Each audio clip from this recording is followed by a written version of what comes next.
DD news पर। दिन भर की भाग दौड़ में जब छूट जाएं जरूरी खबरें, जब आप हो जल्दी में और जाननी हो हर खबर, जब फटाफट अंदाज में देखनी हो आपको तेज खबर, जब केवल आधे घंटे में जानना हो देश दुनिया का हाल, तब देखिए खबरों का हाई स्पीड शो एक्सप्रेस 100।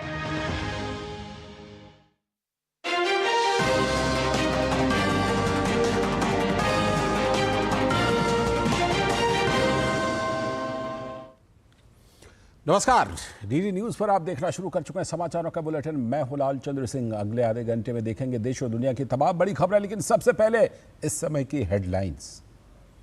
प्रधानमंत्री नरेंद्र मोदी की अगुवाई में नीति आयोग की 10वीं गवर्निंग काउंसिल की बैठक। पीएम मोदी ने भविष्य के लिए शहरों को तैयार करने की दिशा में काम करने की जरूरत पर दिया जोर। साल 2047 तक विकसित भारत को लेकर कहा, केंद्र और राज्य टीम इंडिया की तरह काम करें तो कोई भी लक्ष्य असंभव नहीं। कई मुख्यमंत्रियों से की अनौपचारिक बातचीत। पाकिस्तान को बेनकाब करने के लिए जापान गई भारतीय प्रतिनिधिमंडल मिशन के सफल समापन के बाद दक्षिण कोरिया के लिए टीम हुई रवाना। रूस में भारतीय प्रतिनिधिमंडल का नेतृत्व कर रही कनिमोशी ने खोली पाकिस्तान की पोल। कहा, पाकिस्तान के झूठे नैरेटिव का सच आया दुनिया के सामने। विदेश मंत्री डॉक्टर एस जयशंकर ने कहा, दुनिया का कोई भी देश आतंकवाद का नहीं करता समर्थन, सब करते हैं आतंकवाद की निंदा। जर्मनी ने आतंकवाद के खिलाफ भारत के आत्मरक्षा के अधिकार को दी मान्यता।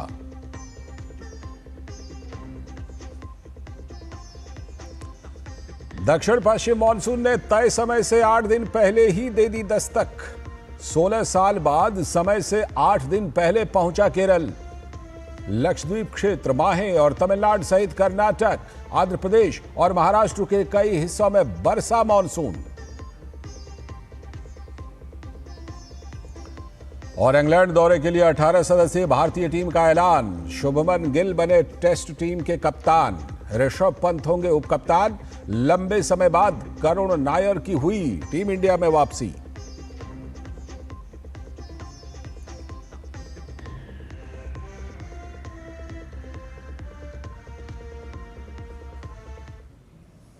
हेडलाइंस के बाद अब खबरें विस्तार से। प्रधानमंत्री नरेंद्र मोदी ने विकसित भारत के लिए विकसित राज्य 2047 विषय पर नीति आयोग गवर्निंग काउंसिल की 10वीं बैठक की अध्यक्षता की। इस बैठक में प्रधानमंत्री मोदी ने कहा कि भारत में तेजी से शहरीकरण हो रहा है। हमें भविष्य के लिए शहरों को तैयार करने की दिशा में काम करना चाहिए। विकास, नवाचार और स्थिरता हमारे शहरों के विकास का इंजन होना चाहिए। प्रधानमंत्री ने एक राज्य एक वैश्विक गंतव्य का नारा देते हुए राज्यों से कम वैश्विक स्तर का टूरिस्ट गंतव्य तैयार करने का आह्वान भी किया।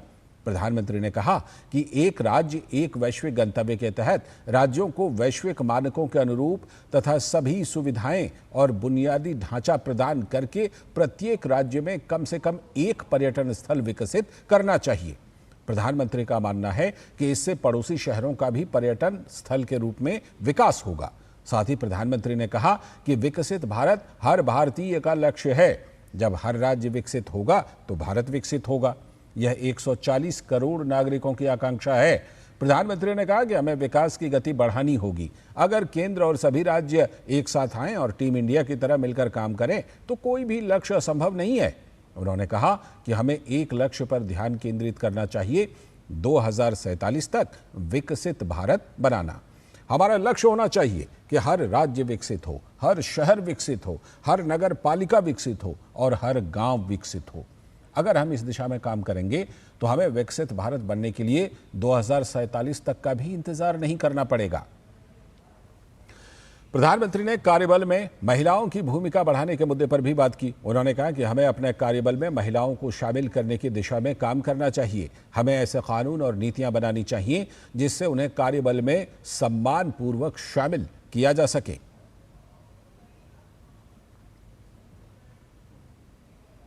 और नीति आयोग की 10वीं गवर्निंग काउंसिल बैठक के दौरान कई राज्यों के मुख्यमंत्री प्रधानमंत्री नरेंद्र मोदी के साथ अनौपचारिक बातचीत करते हुए नजर आए। जिनमें झारखंड के मुख्यमंत्री हेमंत सोरेन, पंजाब के मुख्यमंत्री भगवंत मान, तेलंगाना के मुख्यमंत्री रेवंत रेड्डी, अरुणाचल प्रदेश के मुख्यमंत्री पेमा खांडू, तमिलनाडु के मुख्यमंत्री एम.के. स्टालिन और आंध्र प्रदेश के मुख्यमंत्री चंद्रबाबू नायडू प्रधानमंत्री के साथ बातचीत करते हुए दिखाई दिए।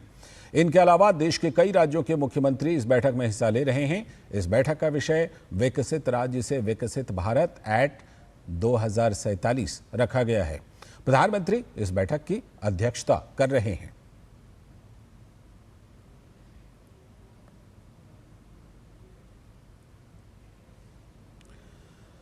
अगली खबर, केंद्रीय मंत्री धर्मेंद्र प्रधान ने ओडिशा के संबलपुर में तेंदुपत्ता इकट्ठा करने वाले श्रमिकों को सशक्त बनाने के लिए वित्तीय सहायता वितरित किया। इस मौके पर केंद्रीय मंत्री धर्मेंद्र प्रधान ने कहा कि पश्चिमी ओडिशा में 10 लाख तेंदुपत्ता इकट्ठा करने और उससे ज्यादा संख्या में बीड़ी बनाने वाले श्रमिक रहते हैं। राज्य सरकार इनका दायित्व लेती आई है। हमारी भाजपा की सरकार बनने में इनकी अहम भूमिका रही है। हमारी डबल इंजन की सरकार ओडिशा में माताओं, बहनों और वन उत्पाद से जुड़े लोगों की मदद करने के लिए कटिबद्ध है। ओडिशा में ये आदिवासी अध्युषित जिलाओं में, विशेष करके वेस्टर्न ओडिशा में 10 लाख तेंदुपत्ता के प्लकर रहते हैं। उसके साथ साथ उससे थोड़ा ज़्यादा संख्या में बीड़ी बनाने वाले श्रमिक रहते हैं। और ये फॉरेस्ट प्रोड्यूस से संबंधित ये लोग हैं। इनकी दायित्व राज्य सरकार लेते आई है। हमारी भारतीय जनता पार्टी की सरकार बनने में इनकी बहुत बड़ी भूमिका रही है। इनके प्रति हमारी उत्तरदायित्व भी रही है। आगे देखेंगे बुलेटिन में कुछ और बड़ी खबरें, लेकिन फिलहाल समय आ गया एक ब्रेक का। असम का चाय वर्ल्ड फेमस है, सबको पता है। चाय बहुत आगे जाएगी, विश्व में नंबर 1 में रहेगी। 200 glorious years of Assam tea. The saga will continue for many more centuries to come.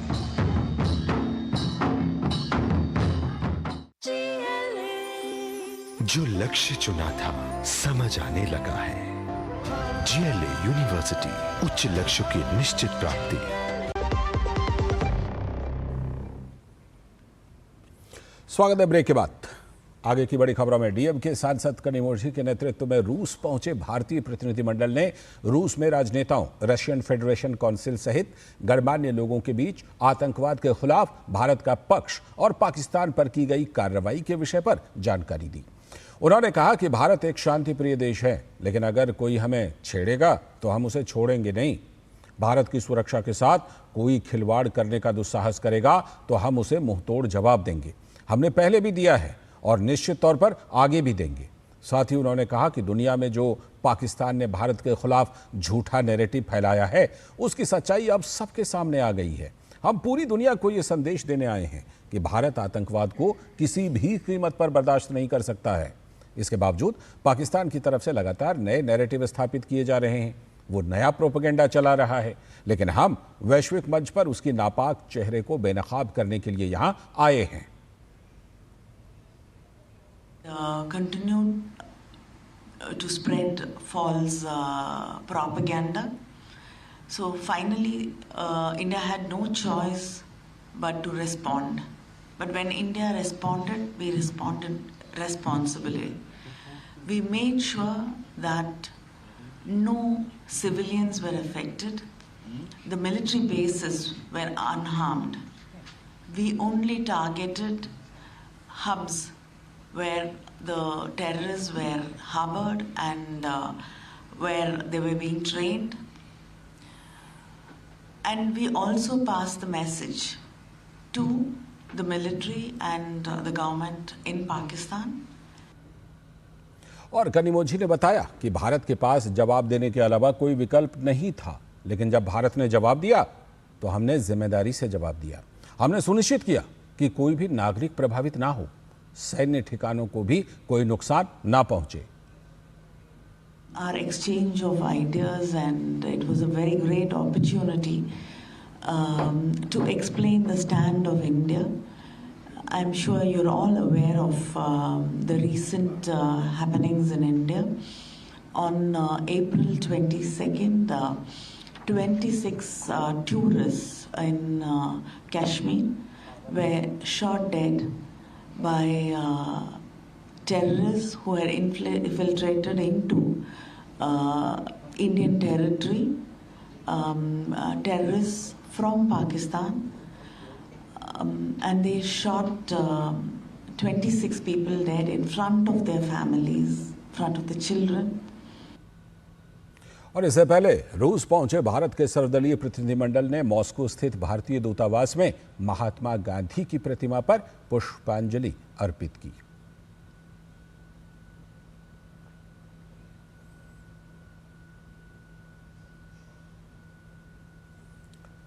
तो जैसा कि आप देख रहे हैं, जो प्रतिनिधिमंडल रूस में पहुंचा है, भारतीय प्रतिनिधिमंडल, वो वहां पर भारत के राष्ट्रपिता महात्मा गांधी की प्रतिमा पर पुष्पांजलि अर्पित कर रहे हैं।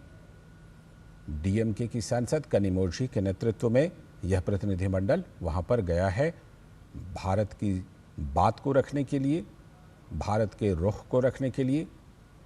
तो इसी दौरान यह जो प्रतिमा है, इस पर सभी ने पुष्पांजलि अर्पित की। और उधर जेडीयू के नेता संजय कुमार झा के नेतृत्व में सर्वदलीय संसदीय प्रतिनिधिमंडल अपने जापान मिशन के सफल समापन के बाद दक्षिण कोरिया के लिए जापान से रवाना हो गए। वहीं भाजपा के सांसद बैजयंत पांडा के नेतृत्व में सर्वदलीय प्रतिनिधिमंडल 4 देशों की यात्रा के पहले चरण में बहरीन पहुंचा। इससे पहले यह दल दिल्ली हवाई अड्डे से पश्चिम एशिया के 4 देशों बहरीन, कुवैत, सऊदी अरब और अल्जीरिया की यात्रा पर रवाना हुआ था। इस महत्वपूर्ण यात्रा का उद्देश्य वैश्विक मंच पर भारत के आतंकवाद विरोधी रुख को स्पष्ट करना और अंतर्राष्ट्रीय समुदाय से समर्थन जुटाना है। भारतीय जनता पार्टी के सांसद बैजयंत पांडा के नेतृत्व वाले इस प्रतिनिधिमंडल में निशिकांत दुबे, फंगनन कोन्यांग, रेखा शर्मा, असदुद्दीन ओवैसी, सतनाम सिंह संधू, पूर्व केंद्रीय मंत्री गुलाम नबी आजाद और पूर्व विदेश सचिव हर्ष श्रृंगला शामिल हैं। तो दिल्ली से रवाना होने से पहले भाजपा के सांसद बैजयंत पांडा ने कहा कि पीएम मोदी के नेतृत्व में भारत ने पिछले दशक में जो न्यू नॉर्मल सेट किया है कि आतंकवाद के लिए हमारा जीरो टॉलरेंस है, ये नया भारत है और हम जरूर प्रतिक्रिया देंगे।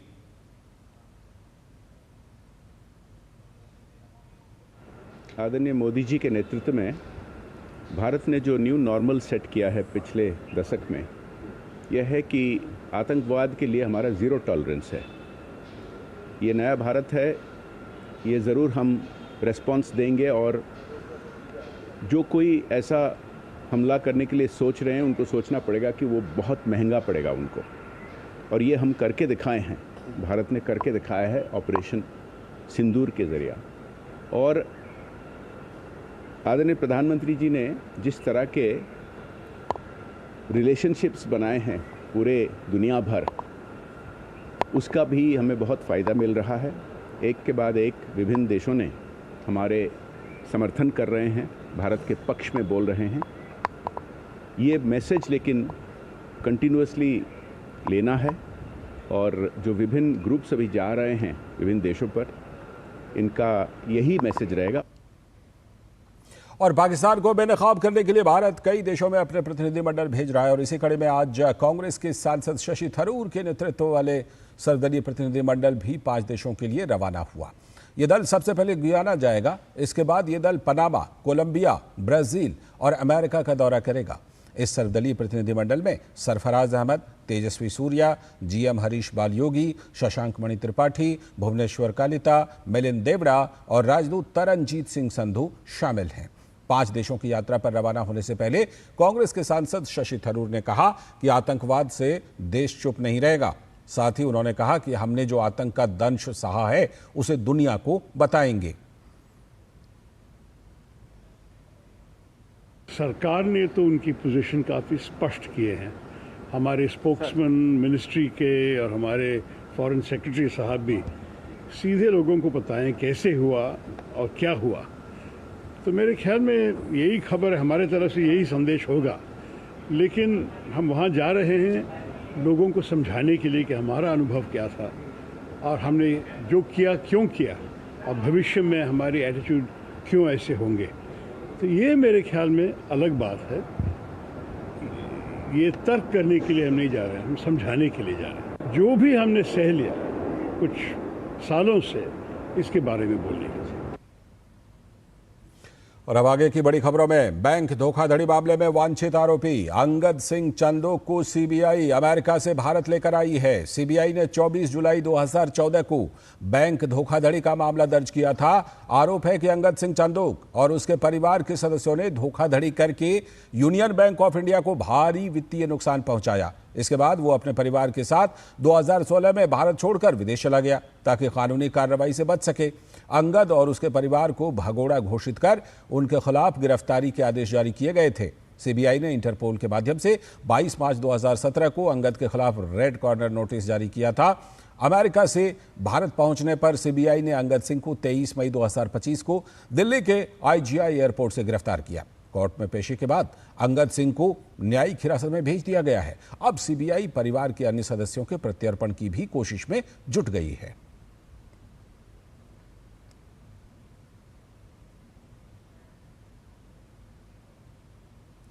अगली खबर, भारत के पूर्वोत्तर भाग की सबसे उज्जवल संभावनाओं को सामने लाने के लिए केंद्र सरकार ने एक खाका तैयार किया है। तो डीडी न्यूज के संवाददाता विशाल बैरिस्टो ने दिल्ली में आयोजित 2 दिवसीय शिखर सम्मेलन में केंद्रीय कौशल विकास मंत्री से इस बारे में खास बातचीत की है। स्किलिंग एक बहुत बड़ा चैलेंज है। जब हम पूर्वोत्तर की बात करते हैं तो मेरे साथ हैं केंद्रीय मंत्री, आइए हम उनसे बात करते हैं और जानते हैं कि आर्टिफिशियल इंटेलिजेंस रेडीनेस के लिए क्या तैयारी है केंद्र सरकार की। देखिए, एआई पे ऑलरेडी ग्लोबल वर्कफोर्स में सेकंड लार्जेस्ट वर्कफोर्स है और फ्यूचर ऑफ स्किल रिपोर्ट जो अभी आई थी that placed India at the top echelon of all countries in the world. यानी जो एक्सेप्टेबिलिटी है और जो स्किल लेवल है हमारे एक एवरेज वर्कर का इंडिया में, स्टूडेंट का, यंग पर्सन का, वो काफ़ी हाई है। और इसी को देखते हुए चाहे सेमीकंडक्टर मिशन हो, चाहे आपका एआई मिशन हो, वो काफ़ी तरक्की कर रहा है। अब सवाल ये है कि हम उसको कैसे सप्लीमेंट और सपोर्ट करें थ्रू स्किलिंग प्रोग्राम्स, जो हमारे फॉर्मल स्किलिंग इनिशिएटिव्स हैं। और इसलिए अभी हमने स्किलिंग फॉर एआई रेडीनेस एक प्रोग्राम तैयार किया है। एक ऑनलाइन असेसमेंट होगा, स्कूल्स में के माध्यम से अभी पायलट को हम लॉन्च करेंगे और 1 लाख बच्चों की वो हम सुविधा देंगे, purely online course and assessment rolled in with credit. ये कब से आप प्लान कर रहे हैं? अभी we still at the phase of planning and working it out.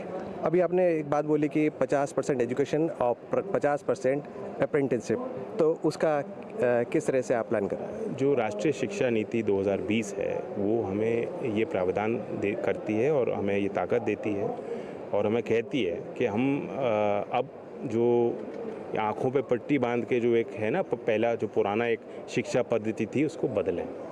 तो कौशल विकास का एक तरह से एक इंटीग्रेशन आपके फॉर्मल ढांचों में बेहद ज़रूरी हो जाता है। स्कूल के पाठ्यक्रम में उसका इंक्लूजन ज़रूरी हो जाता है। एक तरफ तो एनसीईआरटी व्यापक सुधार कर रहा है, नई किताबों को लॉन्च कर रहा है, हर स्तर पे एक उद्यमिता की एक सोच को विकसित करने के लिए और उसके पीछे कौशल को तैयार करने के लिए प्रयास है और पहल की जा रही है। बाकी हमारे PMKVY को भी स्किल हब्स के माध्यम से स्कूल्स में भी हम कोर्सेज, जो शॉर्ट टर्म कोर्सेज हैं, उपलब्ध करा रहे हैं। एक आखिरी सवाल, अभी अरुणाचल के मुख्यमंत्री ने कहा कि अगर हम नॉर्थ ईस्ट की बात करते हैं तो स्किल एक बहुत बड़ा चैलेंज है, क्या आपको भी ऐसा लगता है? नहीं, चैलेंज है बिकॉज लोकल एंटरप्राइजेज नहीं है। स्किलिंग वैक्यूम में नहीं हो सकता, स्किल सिर्फ सरकार नहीं कर सकती जब तक इंडस्ट्री के साथ तालमेल नहीं होगा, वरना इंडस्ट्री वाले कहेंगे कि आपने जो स्किल किया वो गलत किया है, वो हम रोज़गार इसको नहीं दे सकते। तो सारी चीज़ जुड़ी हुई हैं, शिक्षा, कौशल विकास और रोज़गार और उद्यमिता, ये एक मेल है। तो एक भी पहलू को हम इग्नोर करेंगे तो हम हार जाएंगे। तो नॉर्थ ईस्ट की अपनी टोपोग्राफी के कारण, इकोनॉमिक कंडीशंस के कारण डिफ़िकल्टीज़ थी, उनको ओवरकम करने के लिए हम कई प्रयास कर रहे हैं और वहाँ की राज्य सरकारें भी पहल कर रही हैं। काफ़ी सुधार के लिए उन्होंने प्रयास किए हैं और उनसे भी हम सीखते हैं। जब भी मैं नॉर्थ ईस्ट में जाता हूँ तो कुछ नया मुझे देखने को मिलता है। तो आपने सुना कौशल विकास मंत्री को, पूर्वोत्तर के लिए सरकार की एक योजना है और उसके तहत तेजी से काम हो रहा है। कैमरामैन राणा के साथ मैं विशाल बैरिस्टो, डीडी न्यूज़, दिल्ली। और अब एक बड़ी खबर झारखंड से, जहां लातेहार में पुलिस की एक टीम ने JJMP समूह के 2 नक्सली नेताओं को मार गिराया, जिनमें उसका प्रमुख और जोनल प्रमुख भी शामिल है। दोनों नक्सलियों पर 10 लाख और 5 लाख रुपए का इनाम था। झारखंड पुलिस के IG ऑपरेशन अमोल विनुकांत होमकर ने इस कार्रवाई के बारे में जानकारी दी। उन्होंने बताया कि झारखंड में नक्सलवाद को खत्म करने के लिए काम कर रहे सभी सुरक्षा बलों के लिए ये एक बड़ा दिन है। जेजेएमपी का नक्सली समूह अपने सुप्रीमो पप्पू लोहरा के साथ हिंसा भड़काने के लिए लातेहार थाना क्षेत्र में एकत्र हुआ था, तो वहीं दूसरा पुलिस दल जंगल क्षेत्र में तलाशी अभियान पर था। उसी दौरान नक्सली समूह ने गोलीबारी शुरू कर दी। इसके जवाब में पुलिस ने जवाबी कार्रवाई की और मुठभेड़ में काफी देर तक चली और बाद में पुलिस ने इलाके की तलाशी ली, जहां 2 शव बरामद किए गए और एक अन्य नक्सली घायल हो गया। शवों की पहचान पप्पू लोहरा के रूप में हुई है, जो नक्सली समूह का प्रमुख है और उसके सिर पर 10 लाख रुपए का इनाम है। उन्होंने बताया कि मारा गया दूसरा नक्सली प्रभात गंझू है, जो नक्सली समूह का जोनल कमांडर था। प्रभात गंझू के सिर पर 5 लाख रुपए का इनाम घोषित था। पुलिस ने घटनास्थल से हथियार और गोला बारूद भी बरामद किया है। उग्रवादियों के जो है शव बरामद किए गए और एक उग्रवादी जो है उसके पैर में गोली लगी थी, उसे वहाँ से कस्टडी में लिया गया, डिटेन किया गया। प्रारंभिक जब उसकी शिनाख्त की गई सोर्सेस के द्वारा, तो उसमें ये पता लगा कि ये पप्पू लोहरा जो कि जेजेएमपी का सुप्रीमो है, जिस पर झारखंड सरकार के द्वारा 10 लाख रुपए का इनाम किया गया था, उसके रूप में शिनाख्त की गई और साथ ही प्रभात गंझू जो कि एक सब जोनल कमांडर था और जिस पे 5 लाख का इनाम घोषित था, उसके रूप में भी दूसरे शव की शिनाख्त की गई। अगली बड़ी खबर गुजरात से, जहां एटीएस ने बीएसएफ और भारतीय नौसेना से जुड़ी संवेदनशील जानकारियां पाकिस्तान भेजने के आरोप में सहदेव सिंह गोहिल को गिरफ्तार किया है। एटीएस के अनुसार आरोपी ने भारतीय सीमा सुरक्षा बल और इंडियन नेवी की गतिविधियों और इलाकों की तस्वीरें और अन्य संवेदनशील जानकारी पाकिस्तान को भेजी थी। वो गुजरात के कई सीमावर्ती क्षेत्रों की सूचनाएं भी साझा कर चुका था।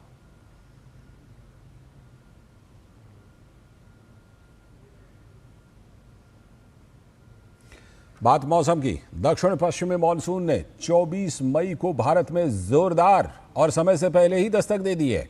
मानसून अब पूरे लक्षद्वीप क्षेत्र, केरल, माहे और तमिलनाडु के कई हिस्सों को कवर कर चुका है। ये कर्नाटक, मालदीव और कोमोरिन क्षेत्र के कुछ हिस्सों सहित अरब सागर और बंगाल की खाड़ी के कई हिस्सों में फैल चुका है, जिसमें मिजोरम के कुछ हिस्से भी शामिल हैं। इसके साथ ही मानसून आधिकारिक तौर पर 1 जून की सामान्य तिथि से 8 दिन पहले ही केरल में पहुंच गया है। अगले 2 से 3 दिनों में मानसून के आगे बढ़ने के लिए परिस्थितियां अनुकूल हैं।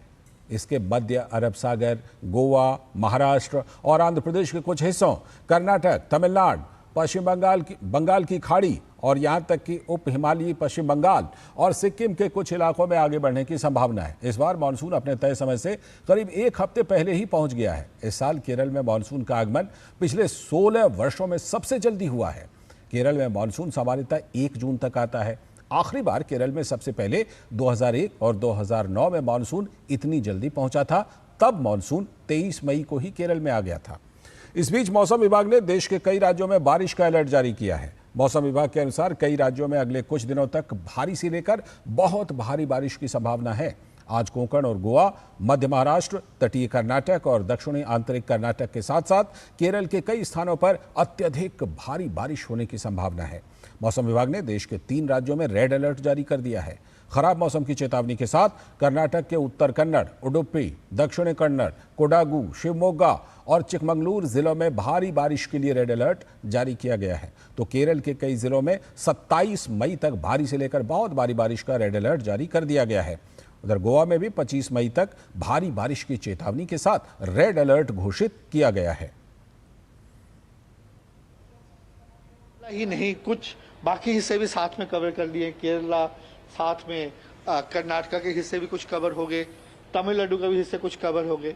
उसके साथ ही कुछ हिस्से नॉर्थ ईस्टर्न स्टेट के भी, स्पेसिफिकली मिजोरम वगैरह के भी आज मानसून कवर हो गया। अगली खबर, उत्तर प्रदेश के अयोध्या में शहीद लेफ्टिनेंट शशांक तिवारी पंचतत्व में विलीन हो गए। उनका अंतिम संस्कार सरयू के जमथरा घाट पर किया गया। मुखाग्नि शहीद के पिता जंग बहादुर तिवारी ने दी। इस दौरान सेना के अफसरों ने शहीद के पिता को ढांढस बंधाया। इससे पूर्व शहीद के आवास से हजारों की संख्या में स्थानीय लोग अंतिम यात्रा में शामिल हुए। सेना के अधिकारियों ने जमथरा घाट पर श्रद्धांजलि देते हुए सलामी दी। लेफ्टिनेंट शशांक तिवारी पूर्वोत्तर सीमा पर सिक्किम में ड्यूटी पर थे। शशांक पानी की तेज धार में अपने डूबते हुए साथी जवान को बचाने के प्रयास में शहीद हो गए। हमारे महानगर के शशांक जी को जिस तरह से शहादत हुई है, उससे पूरा महानगर, सभी यहाँ के लोग, सभी महानगर वासी सभी दुखी हैं। ये हमारे महानगर की अपूर्णीय क्षति हुई है और जिस तरह से शौर्य और साहस का परिचय देते हुए अपने साथियों के प्राण बचाने के लिए हमारे इस नौजवान अफसर की शहादत हुई है, वह वीरता और साहस का भी एक अनुपम उदाहरण है। मैं पूरे महानगर के तरफ से उनके प्रति अपनी श्रद्धांजलि व्यक्त करता हूँ। हमें जाने के बाद शशांक त्रिपाठी जी ने अपने दायित्वों का निर्वहन करते हुए जिस तरह से अपने एक साथी को बचाने के लिए अपना सब कुछ न्यौछावर कर दिया, ऐसे शौर्य को मैं प्रणाम करता हूँ, सलाम करता हूँ और उन्हें श्रद्धांजलि देता हूँ। और इसके साथ इस बुलेटिन में फिलहाल इतना ही। हमें दीजिए अनुमति। नमस्कार।